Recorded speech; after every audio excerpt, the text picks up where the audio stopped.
Alright, so we are going to look at one last lesson that deals with expressions, and that is over something called factoring expressions. Probably the trickiest and maybe even the most involved of all the lessons that we talked about with expressions.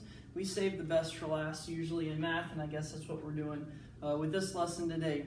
But before we get started with kind of how to factor expressions, there are a few vocab words that you need to get down. And so you guys can go ahead and pause the video, get these down real quick.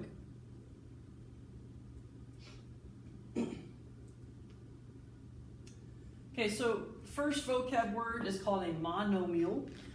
In math, we use a lot of prefixes a lot of the times to so that we know what the words mean. Mono, that means one. You've talked about the word mono in social studies. Monotheistic means it's a religion that worships one God. So a monomial is one term of an expression. So another word for monomial is just a term, and that's something that we have already talked about. So a term in an expression would be like 25, or x, or 40x, or minus 3y. We did that at the start of this. We broke down all the different parts of an expression, wrote down what the terms were. That's a monomial. Okay, if we are factoring something, to factor is to write a number as a product of its factor. Remember back when we talked about prime factorization and we did the factor tree and we said, 20 equals 2 times 2 times 5. Well, that's factoring. That's called the factor of a number. Writing it as a product of all the different factors. And then the greatest common factor, that's one thing that we're going to be looking at today, and that's going to kind of help us be able to factor these expressions. That is the greatest factor of at least two numbers. So it's the greatest factor of at least two numbers, and there's going to be a certain way that we can use to find this greatest common factor today. Okay, so when we are factoring, first of all, factoring expressions, we actually did a couple examples of factoring expressions and some of the practice problems earlier in this section. Factoring expressions is basically the opposite of the distributive property.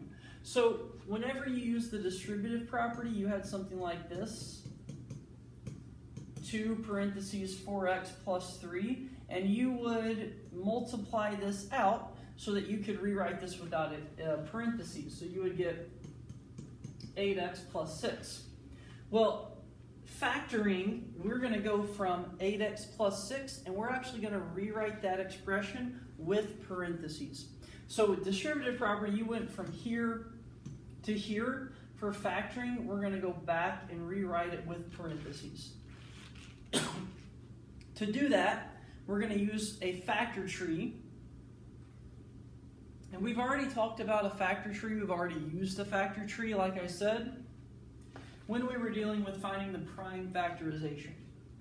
Okay, so you can go ahead and pause the video and get these 6 steps down. We'll talk about it here in a second.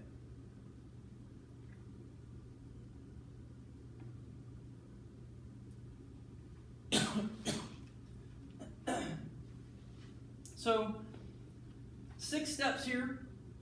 Step 1 is we are going to write a factor tree. We're going to use a factor tree, and we're going to completely factor all of the terms of an expression. Once we have done that, we're going to write out that factorization like 2 times 2 times 5. I would suggest writing out that factorization from least to greatest. It's just going to be a lot easier to do what we need to do here in a second. We're going to circle the factors that each term has in common. I'll explain that because there's one kind of extra thing that's important when we circle those factors. Those circled factors are what we're going to write outside of the parentheses, like that 2. That's those circled factors. Those are the greatest common factors. Everything that's not been circled is going to go back on the inside of the parentheses, like that. And then to check your work, you can distribute your answer and see if you get the starting expression. If you do, that means you got the factorization correct. So those are the 6 steps that we'll always use to factor these expressions. Okay, so first thing that I want to do is kind of get used to factoring And we're first going to just find the greatest common factor of these pairs of monomials, okay? So 18a and 20ab. So I guess we can go ahead and use a factor tree, because that's what we would do normally.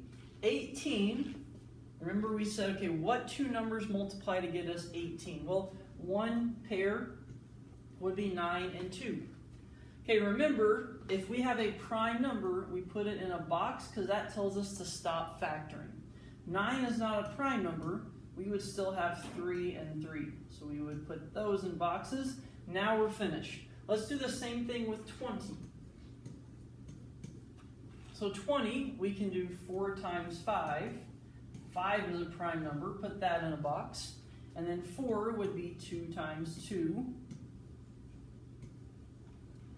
Okay, next thing that we're going to do is I'm going to write 18a as a product of its factors. So I'm going to go from least to greatest. 18a is 2 times 3 times 3. And then don't forget about the variable, times a. Okay, and then 20ab would be 2 times 2 times 5, 2 times 2 times 5, times a times b.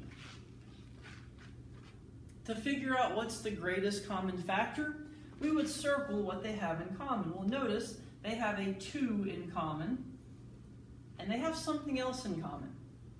They also have an a in common.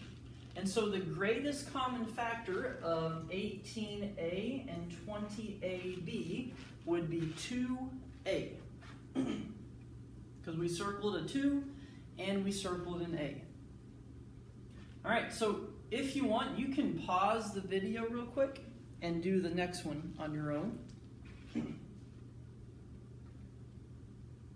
we will find the greatest common factor of 12CD and 36CD. Well, 12 would be 4 times 3. That would be one option you could use. 4 is not prime, so we'd have to do 2 times 2. And now everything is prime. And then 36 could be 6 times 6. And 6 would be 3 times 2. And we would have to do the same thing to the other side, 3 times 2. So now we've got our prime factors. Write that as the factorization. So 12CD would be 2 times 2 times 3 times C times D. And then do the same thing for 36CD. That would be 2 times 2 times 3 times 3, because there's an extra 3 there, times C times D. And then we circle what they have in common. They have a 2 in common, another 2 in common, they have a 3 in common, they have a C in common, and they have a D in common. So the way that we would write this to finish off is we have circled a 2, a 2, a 3, a C, and a D. Multiply all of those together. Okay? 2 times 2 is 4, 4 times 3 is 12. So it's going to be 12CD. So anytime you have circled more than one thing, we would multiply those together to get the greatest common factor. All right, so using what we just did here, we're going to now factor this expression. And notice it'll always also say, if it cannot be factored, we would write cannot be factored. We're going to get to one of those that's gonna do that. But basically, if you cannot circle anything that these have in common, you would write cannot be factored. Okay, so first thing, we've got 3x plus 9. Step 1, we're going to make a factor tree. So we don't have to worry about the x right now. Let's just worry about the 3. And 3 is already prime, right? It's just going to be 3 times 1. So we could write 3 times 1 there. And then 9, that factor tree would be 3 times 3. And those are both prime. So step 2 would be to write that factorization. Well, 3x we said was 1 times 3 times x, and then 9 is 3 times 3. So then you ask yourself, okay, what do they have in common? Can I circle anything? And yes, I can. They both have a 3 in common. So then we're going to do one extra step. We're going to rewrite our answer with parentheses. So whatever is circled, that goes on the outside of the parentheses. So we circled a 3. Notice, yes, there are 2 3's there, but we circled 1 3 from the 3x and a 3 from the 9, so just 1 3 goes outside. And then what's on the inside? Well, that's whatever has not been circled. So what hasn't been circled from the 3x? A 1 times x. 1 times x would just be x. A plus is right there, so a plus sign is going to go inside our parentheses. And what hasn't been circled from the 9 is a 3. And that is factoring an expression. We're taking it and rewriting it with parentheses. And if we wanted to check our work, 3 times x gives us 3x. 3 times 3 gets us 9. So that is the correct factorization. Okay, so let's look at our next example. We've got 3x plus 33y. 3x plus 33y. So same thing, 3, it's already prime, so it would just be 3 and 1, right? And then 33 would be 3 times 11. And 11 and 3 are both prime, so that's as far as we can go. So then we would say, okay, 3x, that equals 1 times 3 times x, same thing. And then 33y, that is 3 times 11 times y. Okay, so now we look and see, do they have anything in common? Can we circle the same number? Yes, we can. Go diagonal here, but we can circle a 3 from both of them. That means a 3 is what's going to be written outside of the parentheses. So then what's left? A 1x plus is going to go in between them because there's a plus up in the starting expression, plus 11 times y. So it would be 3 parentheses x plus 11y. 3 parentheses x plus 11y. If we wanted to check our work, 3 times x would give us 3x. 3 times 11y would be 33y. Okay, let's look at another one. Actually, if you want to, pause the video, and you guys can do these next two.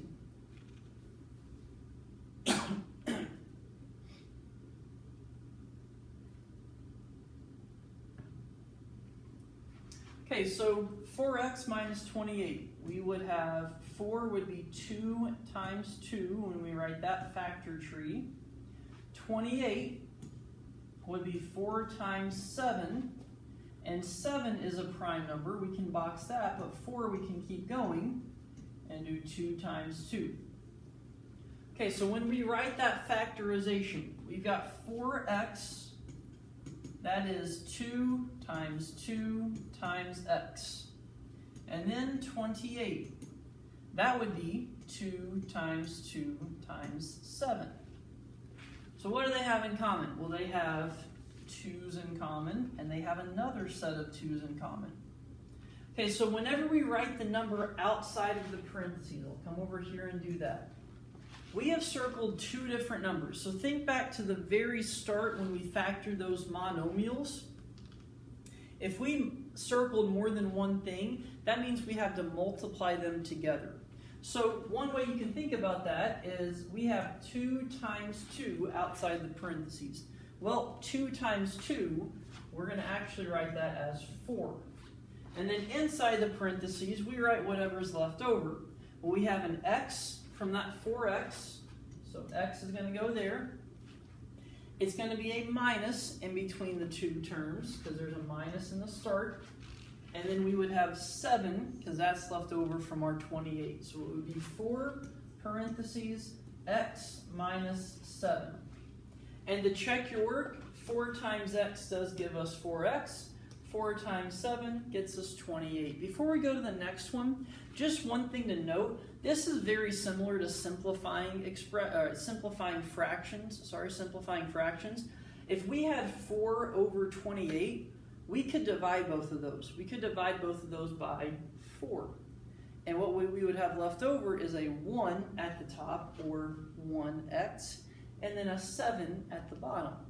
And so you're really factoring the same way that you think about simplifying expressions. Can I divide both of these by the same number?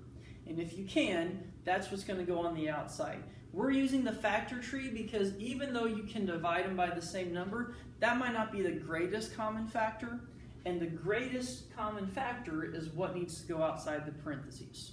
Okay? So let's look at our last example here. We've got 12x plus 7y. So 12, let's do 6 times 2. 2 can be boxed in because it's prime. 6 cannot, so we've got to do 6 is 3 times 2. And then 7 is already prime, so that would just be 7 times 1. Okay, so then we come over here and rewrite this, or write the factorization. 12x is 2 times 2 times 3 times x, and 7y is just 1 times 7 times y. Can we circle anything from there? We cannot. So if we cannot circle anything, that's when we would write as our answer, cannot be factored. So if you can't circle anything that they have in common, then your answer would be cannot be factored. Okay, so the factorization is like the opposite of the distributive property. We're going to make our factor tree, find the greatest common factor of everything that's in that expression, and then our answer should be written with something outside the parentheses, everything that's left over inside the parentheses. So hopefully you guys are good to work on the practice problems.